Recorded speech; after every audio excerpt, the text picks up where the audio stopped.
Dennis Barry se ha esfumado en alguna parte, en alguna región espantosa y remota de la que nada sé. Estaba con él la última noche que pasó entre los hombres, y escuché sus gritos cuando el ser lo atacó. Pero ni todos los campesinos y policías del condado de Meade pudieron encontrarlo, ni a él ni a los otros, aunque los buscaron por todas partes. Y ahora me estremezco cuando oigo croar a las ranas en los pantanos o veo la luna en lugares solitarios. Había intimado con Dennis Barry en Estados Unidos, donde éste se había hecho rico, y lo felicité cuando recompró el viejo castillo junto al pantano, en el somnoliento Kildare. De Kildare procedía su padre, y allí era donde quería disfrutar de su riqueza, entre parajes ancestrales. Los de su estirpe antaño se enseñoreaban sobre Kildare, y habían construido y habitado el castillo.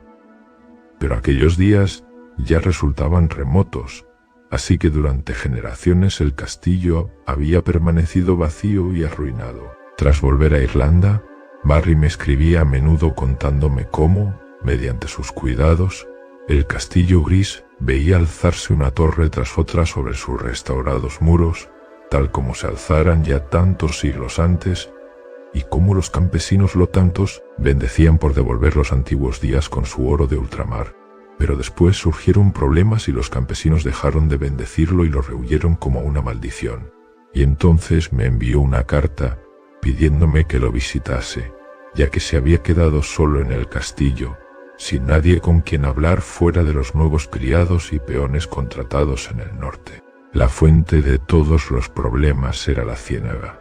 Según me contó Barry la noche de mi llegada al castillo, alcancé Kildare en el ocaso veraniego, mientras el oro de los cielos iluminaba el verde de las colinas y arboledas y el azul de la ciénaga, donde sobre un lejano islote unas extrañas ruinas antiguas resplandecían de forma espectral. El crepúsculo resultaba verdaderamente grato, pero los campesinos de Ballylough me habían puesto en guardia y decían que Kildare estaba maldita, por lo que casi me estremecí al ver los altos torreones dorados por el resplandor. El coche de Barry me había recogido en la estación de Ballylough, ya que el tren no pasa por Kildare. Los aldeanos habían esquivado al coche y su conductor, que procedía del norte, pero a mí me habían susurrado cosas, empalideciendo al saber que iba a Kildare. Y esa noche, tras nuestro encuentro, Barry me contó por qué. Los campesinos habían abandonado Kildare porque Dennis Barry iba a desecar la gran ciénaga. A pesar de su gran amor por Irlanda, Estados Unidos no lo había dejado intacto y odiaba ver abandonada la amplia y hermosa extensión de la que podía extraer turba y desecar las tierras. Las leyendas y supersticiones de Kildare no lograron conmoverlo, y se burló cuando los aldeanos primero rehusaron ayudarle, y más tarde, viéndolo decidido, lo maldijeron marchándose a Ballylough con sus escasas pertenencias. En su lugar contrató trabajadores del norte, y cuando los criados lo abandonaron, también los reemplazó.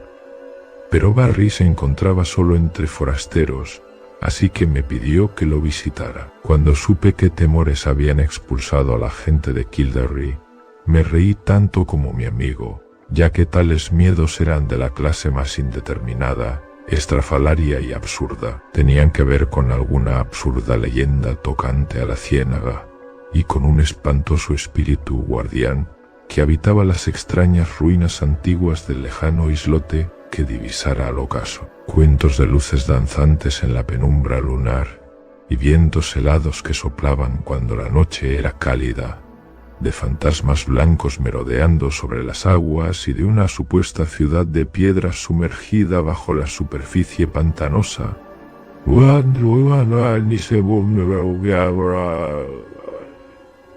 Pero descollando sobre todas esas locas fantasías, única en ser unánimemente repetida, estaba el que la maldición caería sobre quien osase tocar o drenar el inmenso pantano rojizo. Había secretos, decían los campesinos, que no debían desvelarse, secretos que permanecían ocultos desde que la plaga exterminase a los hijos de Partholán, en los fabulosos años previos a la historia. En el libro de los invasores Se cuenta que esos retoños de los griegos fueron todos enterrados en Tayat, pero los viejos de Kildare hablan de una ciudad protegida por su diosa de la luna tutelar, así como de los montes boscosos que la ampararon cuando los hombres de Nemed llegaron de Escitia con sus 30 barcos.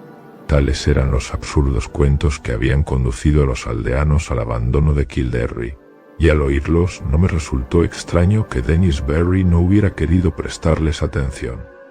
Sentía, no obstante, gran interés por las antigüedades, y estaba dispuesto a explorar a fondo el pantano en cuanto lo desecasen. Había ido con frecuencia a las ruinas blancas del islote, pero aunque evidentemente muy antiguas y su estilo guardaba muy poca relación con la mayoría de las ruinas irlandesas, se encontraba demasiado deteriorado para ofrecer una idea de su época de gloria. Ahora se estaba a punto de comenzar los trabajos de drenaje, y los trabajadores del norte pronto despojarían a la ciénaga prohibida del musgo verde y del brezo rojo, y aniquilarían los pequeños regatos sembrados de conchas y los tranquilos estanques azules bordeados de juncos. Me sentí muy somnoliento cuando Barry me hubo contado todo aquello, ya que el viaje durante el día había resultado fatigoso y mi anfitrión había estado hablando hasta bien entrada la noche. Un criado me condujo a mi alcoba, que se hallaba en una torre lejana, dominando la aldea y la llanura que había al pie del pantano, así como la propia ciénaga, por lo que, a la luz lunar, pude ver desde la ventana las silenciosas moradas, abandonadas por los campesinos y que ahora alojaban a los trabajadores del norte, y también columbré la iglesia parroquial con su antiguo capitel, y a lo lejos, en la ciénaga que parecía el acecho, las remotas ruinas antiguas, resplandeciendo de forma blanca y espectral sobre el islote. Al tumbarme, creí escuchar débiles sonidos en la distancia, sones extraños y medio musicales que me provocaron una rara excitación que tiñeron mis sueños. Pero la mañana siguiente, al despertar, sentí que todo había sido un sueño, ya que las visiones que tuve resultaban más maravillosas que cualquier sonido de flautas salvajes en la noche. Influida por la leyenda que me había contado Barry, mi mente había merodeado en sueños en torno a una imponente ciudad, ubicada en un valle verde cuyas calles y estatuas de mármol, villas y templos, frisos e inscripciones evocaban de diversas maneras la gloria de Grecia. Cuando compartí ese sueño con Barry, nos echamos a reír juntos, pero yo me reía más, porque él se sentía perplejo ante la actitud de sus trabajadores norteños. Por sexta vez, se habían quedado dormidos, despertando de una forma muy lenta y aturdidos, actuando como si no hubieran descansado, aun cuando se habían acostado temprano la noche antes. Esa mañana y tarde, deambulé a solas por la aldea bañada por el sol, hablando aquí y allá con los fatigados trabajadores, ya que Barry estaba ocupado con los planes finales para comenzar su trabajo de desecación. Los peones no estaban tan contentos como debieran, ya que la mayoría parecía desasosegada por culpa de algún sueño, aunque intentaban en vano recordarlo. Les conté el mío, pero no se interesaron por él hasta que no mencioné los extraños sonidos que creí oír. Entonces me miraron de forma rara y dijeron que ellos también creían recordar sonidos extraños. Al anochecer, Barry cenó conmigo y me comunicó que comenzaría el drenaje en 2 días. Me alegré, ya que aunque me disgustaba ver el musgo y el brezo y los pequeños regatos y lagos desaparecer, sentía un creciente deseo de posar los ojos sobre los arcaicos secretos que la prieta turba pudiera ocultar. Y esa noche el sonido de resonantes flautas y peristilos de mármol tuvo un final brusco e inquietante, ya que vi caer sobre la ciudad del valle una pestilencia, y luego la espantosa avalancha de las laderas boscosas que cubrieron los cuerpos muertos en las calles y dejaron expuesto tan solo el templo de Artemisa en lo alto, donde Cleis, la anciana sacerdotisa de la luna, yacía fría y silenciosa con una corona de marfil sobre sus sienes de plata. He dicho que desperté de repente y alarmado, Por un instante no fui capaz de determinar si me encontraba despierto o dormido, pero cuando vi sobre el suelo el helado resplandor lunar y los perfiles de una ventana gótica enrejada, decidí que debía estar despierto y en el castillo de Kildare. Entonces escuché un reloj en algún lejano descansillo de abajo, tocando las 2, y supe que estaba despierto, pero aún me llegaba el monótono toque de flauta a lo lejos, aires extraños, salvajes, que me hacían pensar en alguna danza de faunos en el remoto Menalo. No me dejaba dormir y me levanté impaciente recorriendo la estancia. Solo por casualidad llegué a la ventana norte y oteé la silenciosa aldea, así como la llanura al pie de la ciénaga. No quería mirar, ya que lo que deseaba era dormir, pero las flautas me atormentaban y tenía que hacer o mirar algo. ¿Algo? ¿Cómo sospechar lo que estaba a punto de contemplar? Allí, a la luz de la luna que fluía sobre el espacioso llano, se desarrollaba un espectáculo que ningún mortal, habiéndolo presenciado, podría nunca olvidar. Al son de flautas de caña, que despertaban ecos sobre la ciénaga, se deslizaba silenciosa y espeluznantemente una multitud entremezclada de oscilantes figuras, acometiendo una danza circular, como las que los sicilianos debían ejecutar en honor a Deméter en los viejos días, bajo la luna de cosecha, junto a Ciane, la amplia llanura, la dorada luz lunar, las siluetas bailando entre las sombras y, ante todo, el estridente y monótono son de flautas producían un efecto que casi me paralizó, aunque a pesar de mi miedo, noté que la mitad de aquellos danzarines incansables y maquinales eran los peones que yo había creído dormidos, mientras que la otra mitad eran extraños seres blancos y aéreos, de naturaleza medio indeterminada, que sin embargo sugerían meditabundas y pálidas náyades de las amenazadas fuentes de la ciénaga. No sé cuánto estuve contemplando esa visión desde la ventana del solitario torreón, antes de derrumbarme bruscamente en un desmayo sin sueños del que me sacó el sol de la mañana, ya alto. Mi primera intención al despertar fue comunicar a Dennis Barry todos mis temores y observaciones. Pero en cuanto vi el resplandor del sol a través de la enrejada ventana oriental, me convencí de que lo que creía haber visto no era algo real.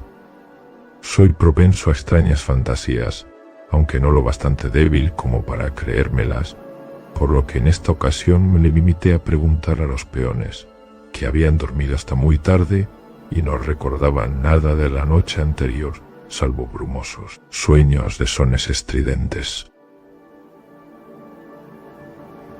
Este asunto del espectral toque de flauta me atormentaba de veras y me pregunté si los grillos de otoño habrían llegado antes de tiempo para fastidiar las noches y acosar las visiones de los hombres. Más tarde encontré a Barry en la librería, absorto en los planos para la gran faena que iba a acometer al día siguiente, y por primera vez sentí el roce del mismo miedo que había ahuyentado a los campesinos. Por alguna desconocida razón, sentía miedo ante la idea de turbar la antigua ciénaga y sus tenebrosos secretos, e imaginé terribles visiones yaciendo en la negrura bajo las insondables profundidades de la vieja turba. Me parecía locura que se sacase tales secretos a la luz, y comencé a desear tener una excusa para abandonar el castillo y la aldea. Fui tan lejos como para mencionar de pasada el tema a Barry, pero no me atreví a proseguir cuando soltó una de sus resonantes risotadas, así que guardé silencio cuando el sol se hundió llameante sobre las lejanas colinas, y Kildare se cubrió de rojo y oro en medio de un resplandor semejante a un prodigio. Nunca sabré a ciencia cierta si los sucesos de esa noche fueron realidad o ilusión. En verdad trascienden a cualquier cosa que podamos suponer obra de la naturaleza o el universo, aunque no es posible dar una explicación natural a esas desapariciones que fueron conocidas tras su consumación. Me retiré temprano y lleno de temores, y durante largo tiempo me fue imposible conciliar el sueño en el extraordinario silencio de la noche. Estaba verdaderamente oscuro, ya que a pesar de que el cielo estaba despejado, la luna estaba casi en fase de nueva y no saldría hasta la madrugada. Mientras estaba tumbado pensé en Dennis Barry y en lo que podía ocurrir en esa ciénaga al llegar el alba, y me descubrí casi frenético por el impulso de correr en la oscuridad, coger el coche de Barry y conducir enloquecido hacia Ballylough, fuera de las tierras amenazadas. Pero antes de que mis temores pudieran concretarse en acciones, me había dormido y atisbaba sueños sobre la ciudad del valle, fría y muerta, bajo un sudario de sombras espantosas. Probablemente fue el agudo son de flautas el que me despertó, aunque no fue eso lo primero que noté al abrir los ojos. Me encontraba tumbado de espaldas a la ventana este, desde la que se divisaba la ciénaga y por donde la luna menguante se alzaría, y por tanto yo esperaba ver incidir la luz sobre el muro opuesto, frente a mí, pero no había esperado verlos, que apareció. La luz efectivamente iluminaba los cristales del frente, pero no se trataba del resplandor que da la luna. Terrible y penetrante, resultaba el raudal de roja refulgencia que fluía a través de la ventana gótica, y la estancia entera brillaba envuelta en un fulgor intenso y ultraterreno. Mis acciones inmediatas resultan peculiares para tal situación, pero tan solo en las fábulas los hombres hacen las cosas de forma dramática y previsible. En vez de mirar hacia la ciénaga en busca de la fuente de esa nueva luz, aparté los ojos de la ventana, lleno de terror, y me vestí desmañadamente con la aturdida idea de huir. Me recuerdo tomando sombrero y revólver, pero antes de acabar, había perdido ambos sin disparar el uno ni calarme el otro. Pasado un tiempo, la fascinación de la roja radiación venció en mí el miedo y me arrastré hasta la ventana oeste, mirando mientras el incesante y enloquecedor toque de flauta gemía y reverberaba a través del castillo y sobre la aldea. Sobre la ciénaga caía un diluvio de luz ardiente, escarlata y siniestra, que surgía de la extraña y arcaica ruina del lejano islote. No puedo describir el aspecto de esas ruinas, debí estar loco, ya que parecía alzarse majestuosa y pletórica, espléndida y circundada de columnas, y el reflejo de llamas sobre el mármol de la construcción hendía el cielo como la cúspide de un templo en la cima de una montaña. Las flautas chirriaban y los tambores comenzaron a doblar, y mientras yo observaba lleno de espanto y terror, creí ver oscuras formas saltarinas que se silueteaban grotescamente contra esa visión de mármol y resplandores. El efecto resultaba titánico, completamente inimaginable, y podría haber estado mirando eternamente de no ser que el sonido de flautas parecía crecer hacia la izquierda. Trémulo por un terror que se entremezclaba de forma extraña con el éxtasis, crucé la sala circular hacia la ventana norte, desde la que podía verse la aldea y el llano que se abría al pie de la ciénaga. Entonces mis ojos se desorbitaron ante un extraordinario prodigio aún más grande, como si no acabase de dar la espalda a una escena que desbordaba la naturaleza, ya que por la llanura espectralmente iluminada de rojo se desplazaba una procesión de seres con formas tales que no podían proceder sino de pesadillas. Medio deslizándose, medio flotando por los aires, los fantasmas de la ciénaga, ataviados de blanco, iban retirándose lentamente hacia las aguas tranquilas y las ruinas de la isla en fantásticas formaciones que sugerían alguna danza ceremonial y antigua. Sus brazos ondeantes y traslúcidos, al son de los detestables toques de aquellas flautas invisibles, reclamaban con extraordinario ritmo a una multitud de tambaleantes trabajadores que les seguían perrunamente con pasos ciegos e involuntarios, trastabillando como arrastrados por una voluntad demoníaca, torpe pero irresistible. Cuando las náyades llegaban a la ciénaga sin desviarse, una nueva fila de rezagados zigzagueaba tropezando como borrachos, abandonando el castillo por alguna puerta apartada de mi ventana. Fueron dando tumbos de ciego por el patio, a través de la parte interpuesta de aldea, y se unieron a la titubeante columna de peones en la llanura. A pesar de la altura, Pude reconocerlos como los criados traídos del norte, ya que reconocí la silueta fea y gruesa del cocinero, cuyo absurdo aspecto ahora resultaba sumamente trágico. Las flautas sonaban de forma horrible, y volví a escuchar el batir de tambores procedente de las ruinas de la isla. Entonces, silenciosa y graciosamente, las náyades llegaron al agua y se fundieron una tras otra con la antigua ciénaga, mientras la línea de seguidores, sin medir sus pasos, chapoteaba desmañadamente tras ellas para acabar desapareciendo en un leve remolino de insalubres burbujas que apenas pude distinguir en la luz escarlata. Y mientras el último y patético rezagado, el obeso cocinero, desaparecía pesadamente de la vista en el sombrío estanque, las flautas y tambores se enmudecieron, y los cegadores rayos de las ruinas se esfumaron al instante, dejando la aldea de la maldición desolada y solitaria, bajo los tenues rayos de una luna recién acabada de salir. Mi estado era ahora el de un indescriptible caos, no sabiendo si estaba loco o cuerdo, dormido o despierto. Me salvé solo merced a un piadoso embotamiento. Creo haber hecho cosas tan ridículas como rezar a Artemisa, Latona, Deméter, Perséfona y Plutón. Todo cuando podía recordar de mis días de estudios clásicos de juventud me acudió a los labios mientras los horrores de la situación despertaban mis supersticiones más arraigadas. Sentía que había presenciado la muerte de toda una aldea y sabía que estaba a solas en el castillo con Dennis Barry, cuya audacia había desatado la maldición. Al pensar en él, me acometieron nuevos terrores y me desplomé en el suelo, no inconsciente, pero sí físicamente incapacitado. Entonces sentí el helado soplo desde la ventana este, por donde se había alzado la luna, y comencé a escuchar los gritos en el castillo, abajo. Pronto tales gritos habían alcanzado una magnitud y cualidad que no quiero transcribir y que me hacen enfermar al recordarlos.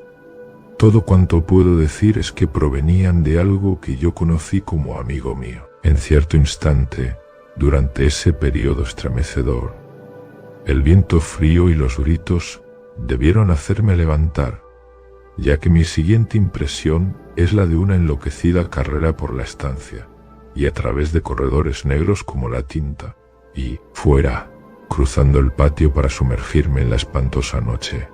Al alba me descubrieron errando trastornado cerca de Valilov. Pero lo que me enloqueció por completo no fue ninguno de los terrores vistos u oídos antes. Lo que yo musitaba cuando volví lentamente de las sombras eran un par de incidentes acaecidos durante mi huida. Incidente de poca monta, pero que me recomen sin cesar cuando estoy solo, en ciertos lugares pantanosos o a la luz de la luna. Mientras huía de ese castillo maldito por el borde de la ciénaga, escuché un nuevo sonido, algo común, aunque no lo había oído antes en Kildare. Las aguas estancadas, últimamente bastante despobladas de vida animal, ahora hervían de enormes ranas viscosas que croaban aguda e incesantemente en tonos que desentonaban de forma extraña con su tamaño. Relucían verdes e hinchadas bajo los rayos de luna y parecían contemplar fijamente la fuente de luz. Yo seguí la mirada de una rana muy gorda y fea y vi la segunda de las cosas que me hizo perder el tino. Tendido entre las extrañas ruinas antiguas y la luna menguante, mis ojos creyeron descubrir un rayo de débil y trémulo resplandor que no se reflejaba en las aguas de la ciénaga, y ascendiendo por ese pálido camino, mi mente febril imaginó una sombra leve que se debatía lentamente, una sombra vagamente perfilada que se retorcía como arrastrada por monstruos invisibles. Enloquecido como estaba, encontré en esa espantosa sombra un monstruoso parecido, una caricatura nauseabunda e increíble, una imagen blasfema del que fuera Dennis Barry,